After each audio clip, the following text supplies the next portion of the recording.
Loose watercolor is beautiful and can be really abstract, but have you ever painted something and then it just looks flat or really wonky? That's probably because you aren't using the principles of linear perspective. So this video today, we're going to look at how you can use linear perspective, even with your loose watercolor paintings, to build the structure, build the bones of your painting so that it looks realistic, even if you aren't painting realism. So let's go ahead and flow right into the conversation about 1 and 2 point perspective.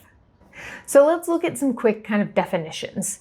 First, we have our horizon line. So the horizon line is basically where the land meets the sky, or our kind of viewpoint also. So it's our eye level.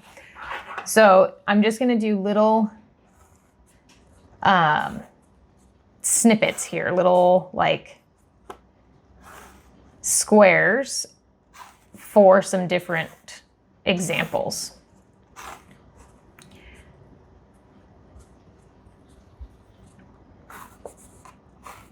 And these don't have to be big. We're just going to go over a few of the main principles, and I'll show you kind of what it looks like when it's wrong and what it looks like when it's right.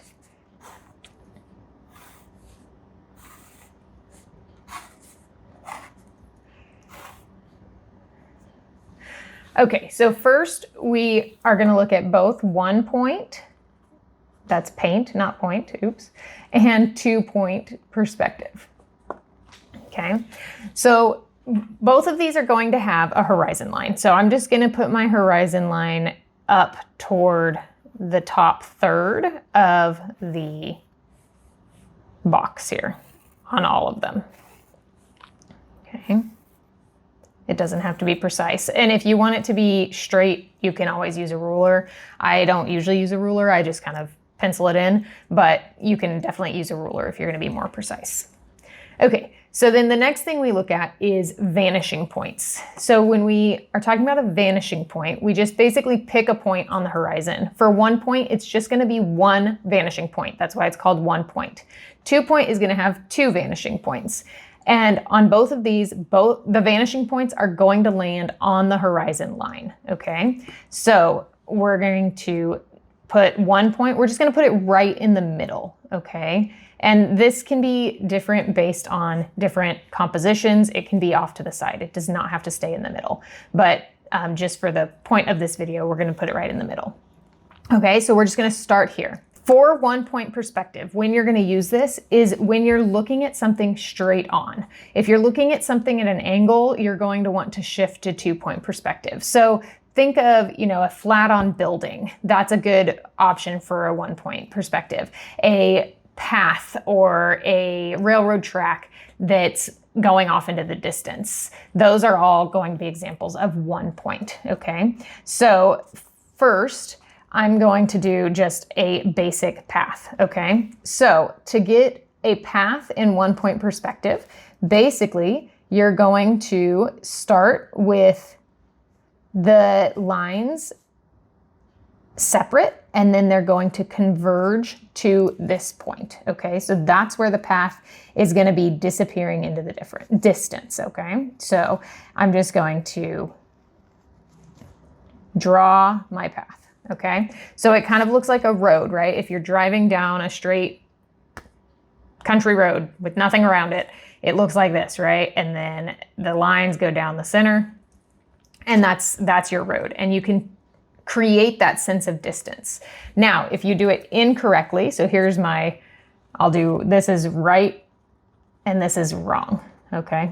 So if I'm doing that same road and I don't converge the lines, this is what it looks like, okay?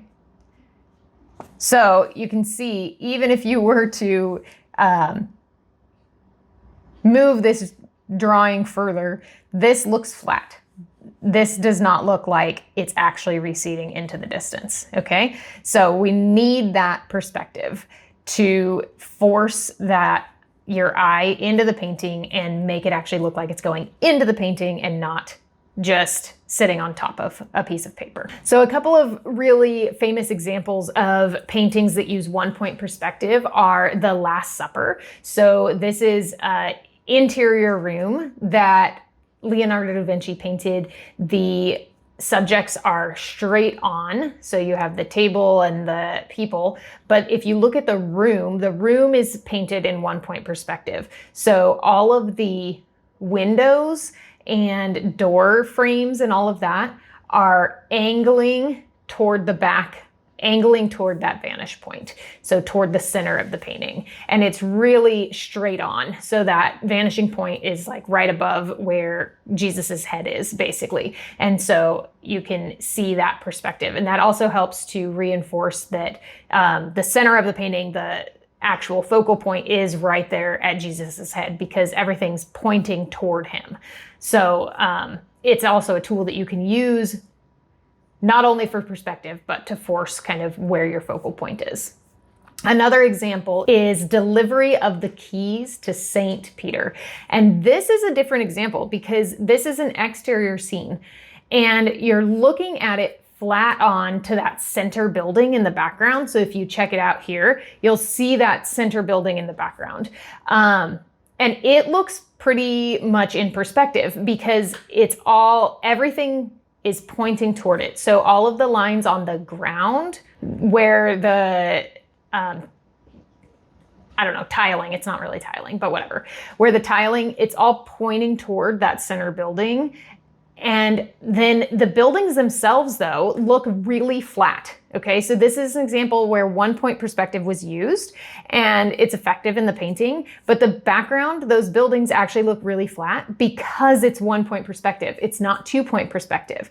In theory, that center building would be flat on, but those buildings on the sides, you would see sort of an angle. You would see the sides of the building, not just the flat front, because you're standing, in theory, in kind of the middle. So then if you glance to the side, you're actually going to see the side of the building, not just the front. So it's an interesting combination of like 1-point perspective is used very effectively, but then we kind of ignored 2-point perspective. And I think, this is probably purposeful. This painter is obviously one of the masters and everything is done very well. So it's just a technique, or it's just a style choice, but you can see that this is an example of 1-point perspective. So then let's look at just kind of a third example. So I did basically a road and then, the wrong road. So then let's say we're going to look at kind of a flat, straight on view of your living room or something. Okay. So the key to this is I'm going to shift the horizon line down here. So maybe this is like a wall here that you're seeing. So with 1-point perspective, all of your verticals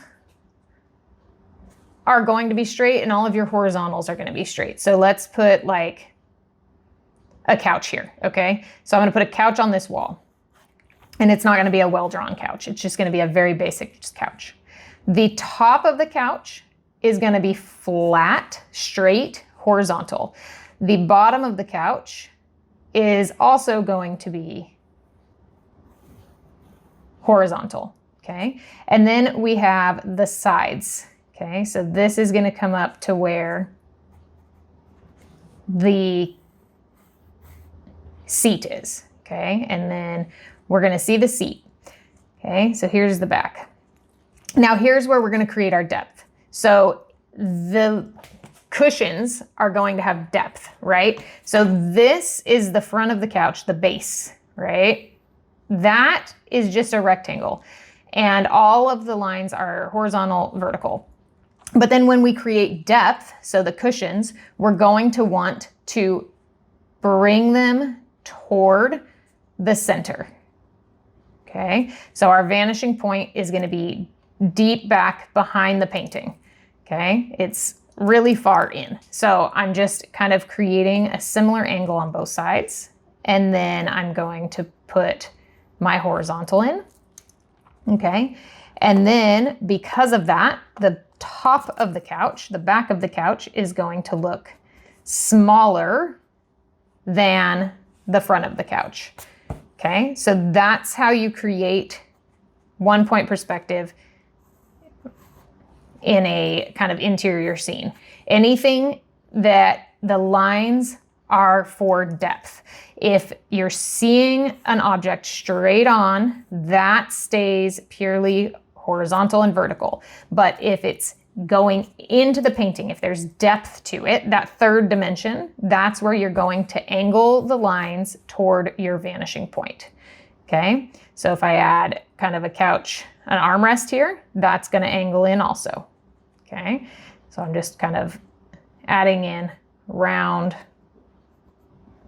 armrests. Okay, this is a funky looking couch, but that's okay. So the lines though are the key. If I did that incorrectly, okay, I'll just do another one right here next to it. Let's say I'm gonna do the same shape of couch, okay, but my lines are not going to converge. So all of my sizes are the same, and then I'm gonna try to put an armrest here and an armrest here, okay? That just looks like nothing. That doesn't look like a couch, right? So it's the same basic pieces of the couch. I have a rectangle for the front, that base. I have a rectangle for the backrest. But this center part, the cushions, instead of being this trapezoid shape, is a rectangle. And it just doesn't work. So creating those converging lines are what is going to create your depth in 1 point perspective, okay? Now, if we move on to 2 point perspective, it is similar, but you're gonna have 2 points, hence the name. So we're gonna put 1 point on the horizon line, off to the side a little bit, okay, in the painting. The other point we're gonna say is somewhere over here, okay, but it's still on the horizon line. And this is used when you're looking at something from an angle instead of straight on. So we're going to look at maybe like a building here, okay? So if I have a building, 2 point perspective, my verticals are still all going to be straight, okay? So I'm gonna put a road here, and maybe it kind of is at an angle, right? So my road still follows my perspective lines here. So that's still 1 point perspective because it's flat, okay? You're not gonna have anything too crazy there. Now I'm gonna put a building here, okay? So my building, the base of it needs to also point to the vanishing point on the horizon there, okay? Now my verticals, my uprights parts of the building, stay straight up and down. They do not angle. So we're gonna try to make them as straight as we can, okay? Again, if you want to use a ruler for this, it is recommended, probably, especially if you're doing architecture. A ruler is a good idea if you want it to be really precise. If you're going for loose, that's fine. You can just freehand it like I am, and it's okay, but you just wanna ensure that you're keeping track of your lines so that it's all making sense. It can be a little off, but if it's kind of medium off, it doesn't work. If it's really off, it can be fun and wonky and purposeful, but if it's just kind of that medium off, it just doesn't work. Okay, so then this is the front of my building, okay? So I'm gonna take my top line and also point it at the vanishing point, okay? And this is a really kind of sharp vanishing point. In reality, I'd probably make them not quite that angled, but just for the purpose of this demonstration, we're gonna do it, okay? And you'll see it works even though it's really sharp. Okay, now our other vanishing point is going to be off to the side over here somewhere, okay? So I just picked this point arbitrarily. It's still on that extended horizon line. And then I'm going to take the back of my building toward that and the top of my building also toward it, okay? And then again, my vertical stays vertical. It does not angle. Okay, so there's our building in 2-point perspective. Now, if we are going to add a door, right? Because buildings have to have doors. Those have to follow the perspective lines also. So we're going to have our doorway and it follows the perspective lines. Okay, add a doorknob. Same with windows. Okay. So if I add a window, let's say up here at the top, this is a weird building. I don't know where these windows are going, but that's okay. Then the top line angles down because it's above our horizon line. And our bottom line that is below the horizon line angles up. Okay, so there's a window. And then same with our, if I'm drawing panes, I'm gonna make sure those panes are following the horizon lines. Okay, so then I'm gonna do another window here. And making sure that my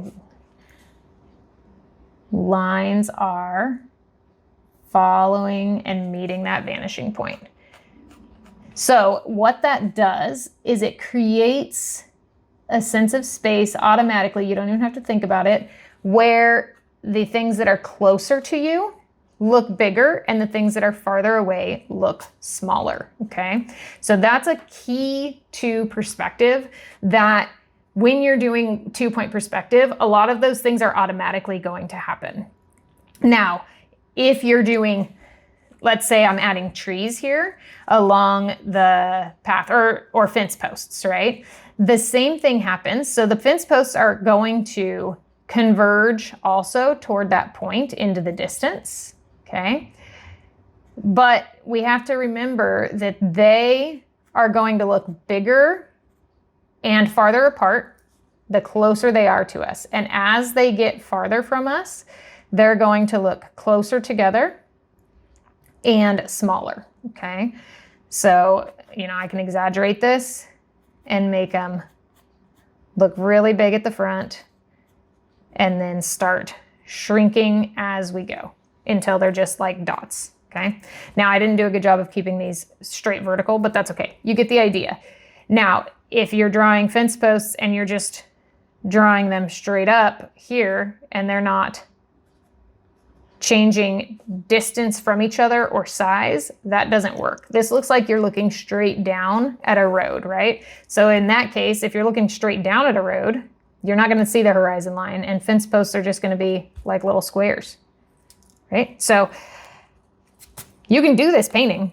I wouldn't put the horizon line there though, unless you're going for some sort of forced perspective.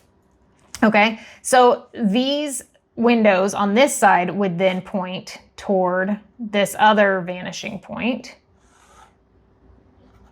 Okay, so let's just add maybe one there. And this is basically right on the horizon line. So it's almost straight horizontal there for that window pane there. Okay, so that gives you a good idea. Now, if we do that incorrectly, so let's say we get the 1 point correctly here, right? So we realize that we don't want it to look flat on like that. So our road's there. Now for our 2 point though, let's say we're like, okay, I got this 1 point thing. Right? So here's my building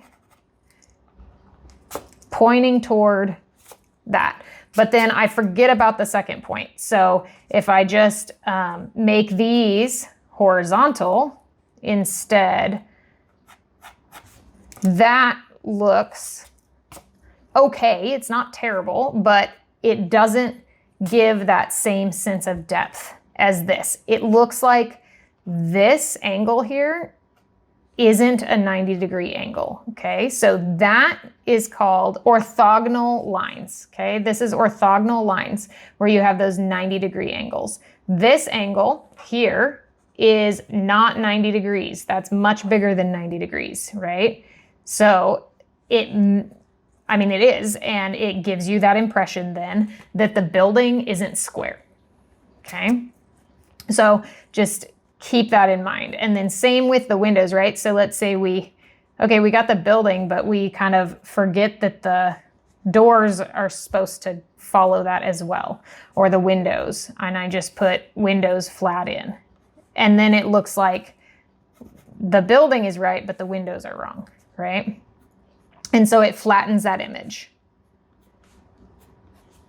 Okay, so that's how we can do that. You can do the same thing interior, right? So let's say our couch, instead of being on this wall, is now here. So we're gonna have I'm gonna put it over here actually. I don't know why you'd put a couch in the middle of the room like this, but you know, whatever. Okay, so here's our couch. Okay, so our lines are going to recede toward that vanishing point. Our verticals stay vertical. That does not change. Okay, now we're gonna add in the side of our couch because now we're gonna see the side, right? So we have this pointing toward this vanishing point, and then we're gonna create another vanishing point out here somewhere and take our sides toward that, okay? Vertical stays vertical. And then here's an armrest. Okay, and then we have the back of the couch, which also has to point toward this vanishing point. Okay, and this is, again, these are pretty exaggerated. The vanishing points would probably be farther back in theory, so these lines wouldn't kind of converge quite as much, but that's okay. Okay, and then my vertical stays vertical. Okay, and then for the back of the couch, it's going to point down toward this vanishing point again. Vertical stays vertical. And then here's my other armrest. Okay, and so that creates that sense of depth. And again, I've said it a bunch of times, I'm sorry, but this is exaggerated. That couch would not be that close to that vanishing point in reality, but it does create a sense of like drama if you do it that close. We'll get into some of that with forced perspective a little bit later. So this isn't exactly realistic perspective. If you go and look at your couch, you're going to see those angles, but it's not going to be this sharp because you're too close to it, and the vanishing point is actually farther away. Okay, so I'm just going to create a side on this couch because it looks weird without it. There we go. Okay, so there's our couch. You can see that you could put somebody here. Somebody could sit here. It's not flat, right? Okay, so that's basics of 1 and 2 point perspective. And in terms of 2 point perspective, some kind of historical paintings that really demonstrate it well is first John Singer Sargent's A Venetian Interior. So on this one, the vanishing points are one kind of in the painting just left of center, and then the other one is going to sit outside of the borders of the painting to the right.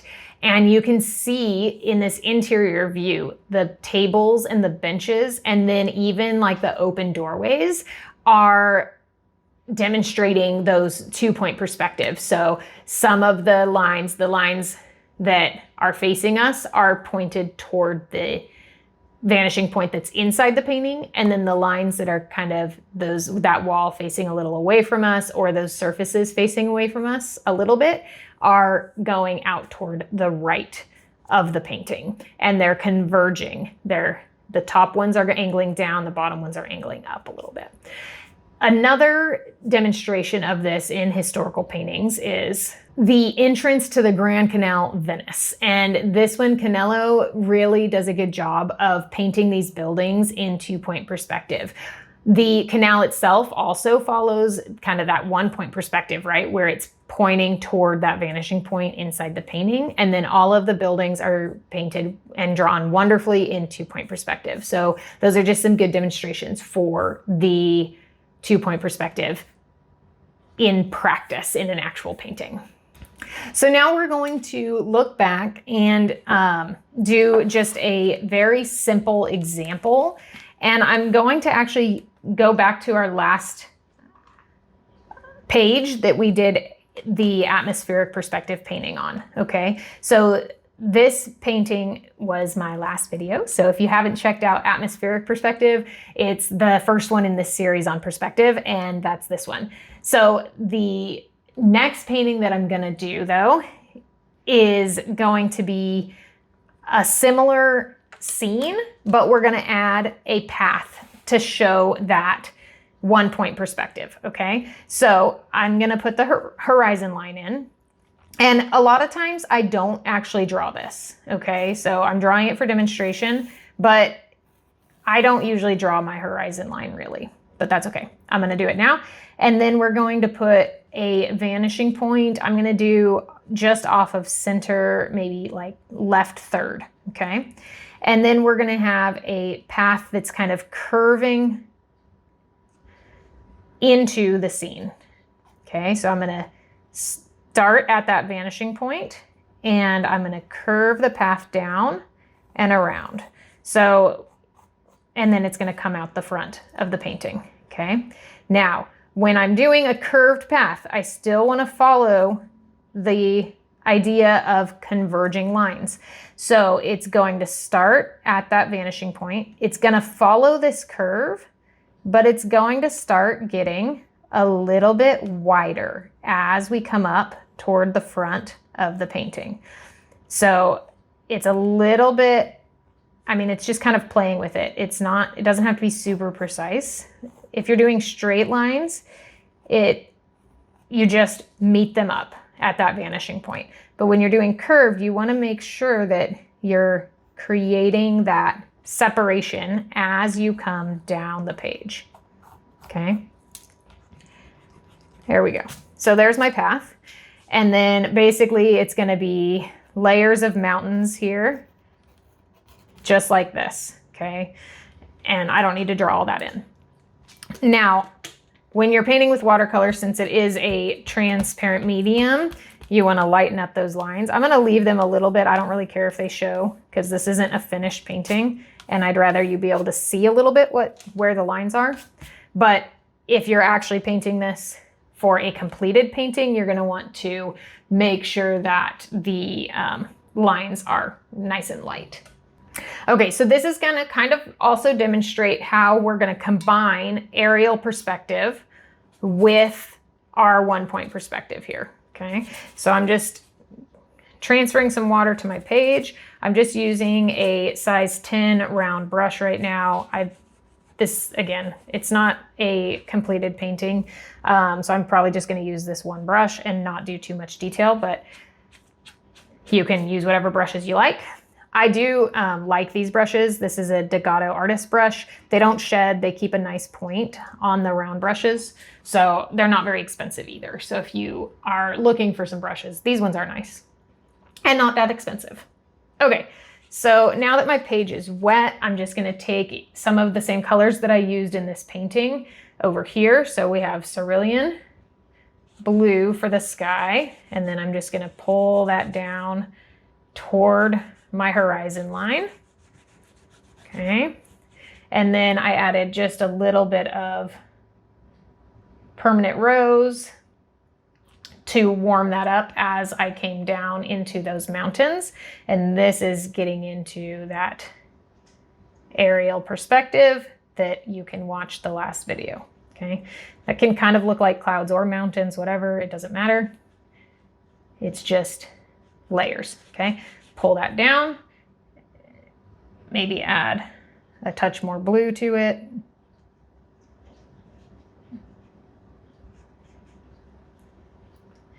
Just to try to keep them a little bit more matching. It doesn't really matter, that's not the point, but okay. And then I can go into this more purpley color. Now I'm doing this all wet on wet, so it's all gonna bleed together. I am aware of that, but I'm impatient and it's just gonna bleed together, and that's okay. Okay, now we're gonna get some greenish colors. And so for the green, I'm mixing yellow ochre and cerulean. And so we're using a limited palette here, just yellow ochre, cerulean, and permanent rose. And I'll figure out what to do with the path there with those colors in a minute, probably just the yellow ochre. I don't know, we'll see, it doesn't matter. So I'm kind of letting this dry for just a second before I start adding in my green. Doesn't have to dry all the way because I don't care if it blends some. Okay, so here's maybe some rolling hills coming in.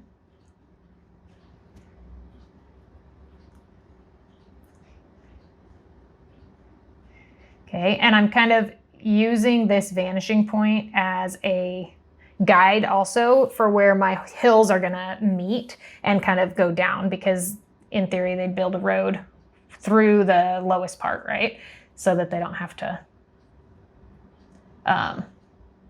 level as much. Okay, just getting a little bit warmer as I come forward, a little bit more green instead of blue. Okay.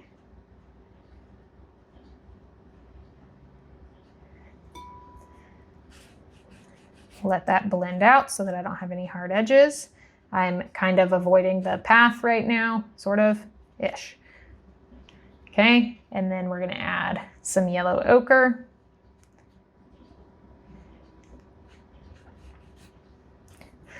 Letting that blend up toward the hills.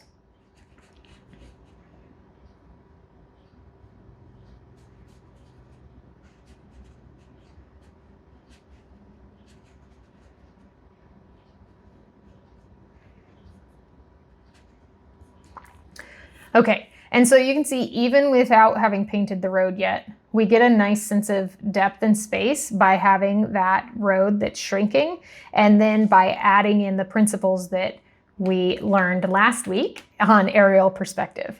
Okay, I'm going to take just a little bit more of some of these colors and just kind of sharpen up now that it's slightly drier, taking a little bit thicker paint.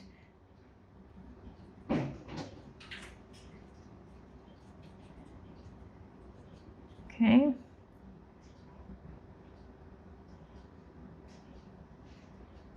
Same with my more purple color. Adding in just a little bit of definition to some of these layers in the back.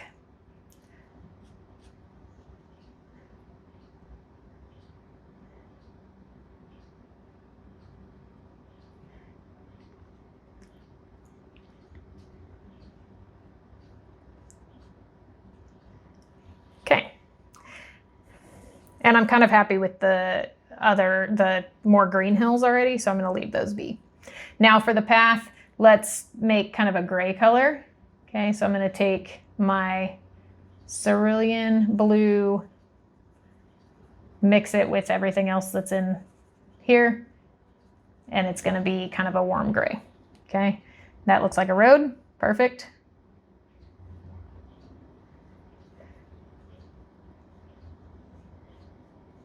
And this is where kind of that limited palette shines, because I can mix all those colors since there's only 3 of them, and it doesn't get muddy or gross looking. It just looks like a nice clean gray. Okay. So now I am painting this wet on wet. The field around it's still wet, so I'm not going to get sharp edges, and I just don't care right now. But for keeping that path nice and narrow in the back, waiting until it's dry is probably the best plan.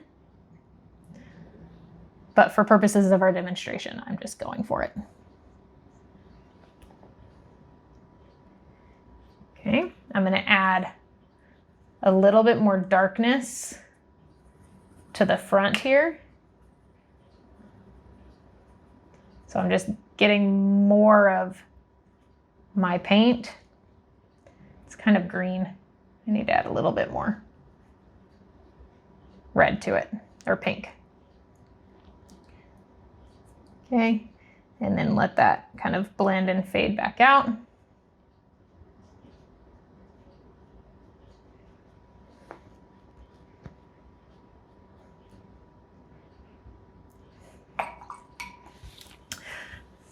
Okay, so then I can kind of clean up the edge here a little bit. There we go.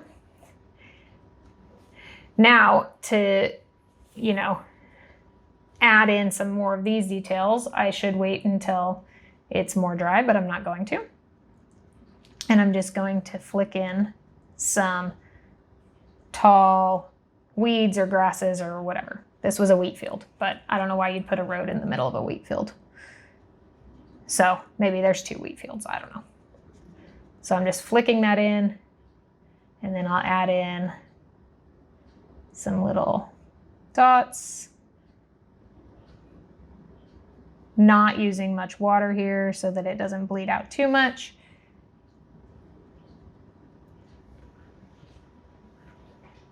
I hope the camera's staying in focus today because it didn't last time.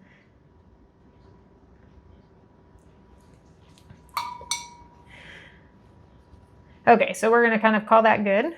And that really demonstrates, again, that 1-point perspective, okay? Versus if it was just a path, even if it was curving, if they stayed the same width apart the whole way back, it would not demonstrate that perspective. Okay, you can always add in things like trees or fence posts or whatever. So if I just take, just for the sake of time, I'm just going to take some of my dark brown. This is burnt umber, just because I don't feel like mixing a brown right now. But you could, and you should probably, if you're going for that limited palette. And make sure I don't have very much water on my brush. Get some nice dark paint. Okay, tap off the extra water. So if I'm going to put in fence posts, my front ones are going to be taller and farther apart. Okay, and then as I move back, they're going to get smaller. Again, this should be done while it's dry, not while it's wet. But I'm not waiting, so. Okay, so as I get farther back, they're getting closer together. And then because there is a curve, back here, they're just gonna basically be overlapping because you're looking at them more straight on. So you're not gonna see a big change there, okay? And then they're gonna start getting separated and bigger as we come forward, okay? So obviously it's bleeding out a lot because I didn't wait for it to dry, but you can still get that perception of it receding into space with those techniques of getting them closer together and making them smaller. Another thing to think about when you're thinking about perspective is that your shadows also need to follow that perspective. So if I was adding shadows into this, I would need to create kind of that 2-point perspective depending on where the light's coming from. So if the light was coming from our vanishing point, then all of our shadows would point back toward our vanishing point. If it was coming from somewhere else, then that kind of becomes another vanishing point basically, and we need to look more toward the 2-point perspective. But that is something that we'll kind of get into later when we look at putting it all together and finishing a scene completely. So, but just understand that your light source is going to matter as well with building the perspective.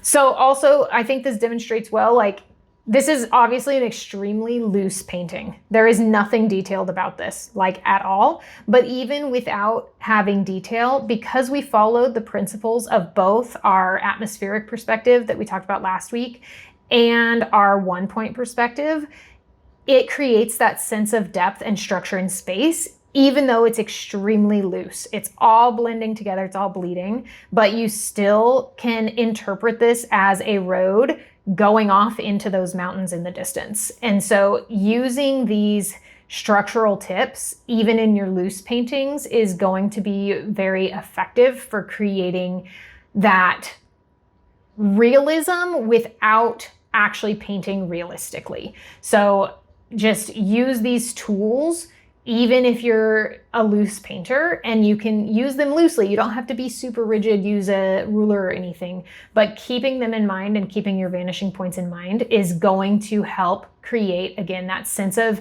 realism, even without being realistic. So thank you so much for watching today. I would highly recommend that you take some time to draw maybe some thumbnails like these ones, and then you can even move on to painting them if you want to, and see how kind of those bones can make your watercolor washes really shine. And then you can practice something like this too, where you go back to the last video and do something with just aerial perspective, and then add in another layer with either 1 or 2 point perspective. So it's kind of a really fun little quick practice, and it can be something to kind of relax you and practice at the same time. So thank you again, and make sure you subscribe so you don't miss any of the future perspective videos. I have a whole series, so our next one is going to be on 3 point perspective, which is just a little bit more complex than 1 and 2 point, but similar principles. So don't miss that. And if you like the video, please consider liking it. Drop a comment if you have any questions or comments about this topic or any other topics, and we'll just start a conversation down there. Thank you so much for watching today, and until next time, keep your paints flowing.